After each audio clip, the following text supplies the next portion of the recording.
guys, masayang araw. So for today's video, yes, nakikita nyo naman, umaga to, nag-iigib ako. Yes guys, kasi dito sa probinsya, of course, poso-poso lang tayo. Wala po tayong electric water pump here. So exercise na rin to. Ito yung usually ginagawa namin sa morning. Exercise na hindi na namin kailangan pumunta ng gym. So nakailang balik ako dyan. Nilalagyan ko lang yan ng tubig and then ipapabitbit ko lang saglit kay paring Edmar.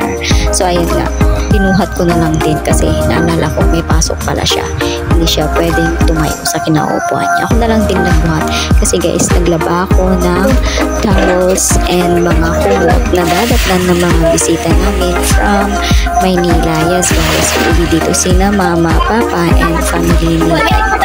Actually, malinis na yung mga yan. Galing nga lang sa baul. So, medyo amoy kulog na. So, nakabanlaw na ako. And then, of course, sunod naman is magsasampayin ako.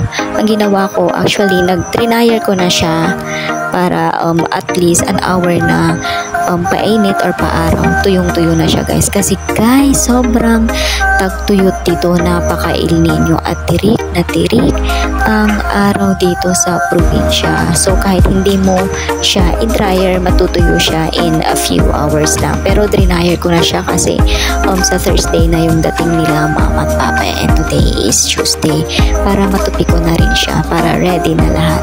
And tomorrow maglalaba na rin ako ng mga banig. Yung mga banig kasi matagal na stock, so parang may amoy na siya. Yun na rin yung lalaban ko bukas. Ang dami ko kayong nilaban na towel guys. Yan, naka-ready na yan para sa kanila. So ayun lang naman guys, ngayong araw na to.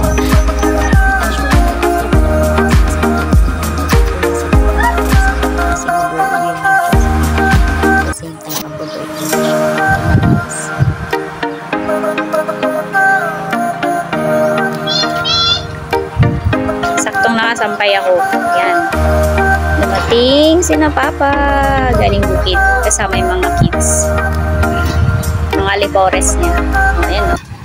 Laging